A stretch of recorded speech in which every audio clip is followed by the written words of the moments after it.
प्रणाम अहाँ सब गोटा के हरेक मैथिलवासी के हमर तरफ से प्रणाम आ जुड़ शीतल के हार्दिक शुभकामना।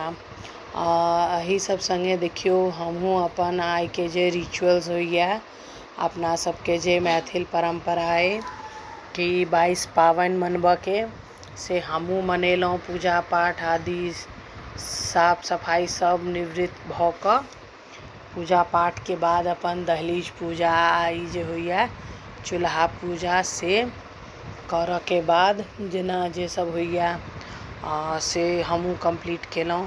देखियो आइ काल्हि कहै छै लोग कि लोग दिल्ली मुंबई रहऽ लगलै तऽ अपन रिचुअल सब बिसरै छै। बहुत लोग छै जे रिचुअल्स पर ओते फोकस नहीं केलक, लेकिन हम सब तऽ भाई अपन संस्कार के अपना साथ राखऽ चाहै छी आ नेक्स्ट जनरेशन के सेहो सिखबऽ चाहै छी। जतौ रही अपन संस्कार अपन धर्म नहीं बिसरी आ नहीं पान तऽ पानक डंडियो सहित कहावी छै ने एकटा कि जेना इएह जे हम चौखट पूजन या जे चूल्हा पूजन करै छी एहिके नीचाँ पानक पत्ता देल जाइ छै आ पानक पत्ता कोनो मतलब व्यस्तता के वजह से नहीं अवेलेबल भऽ पेलै तऽ हम एनाहिए मतलब एही पर धो पोछ कऽ एही पर लगा देलियनि, एही पर पूजा कऽ देलियनि। मतलब बिना पात के की करतियै।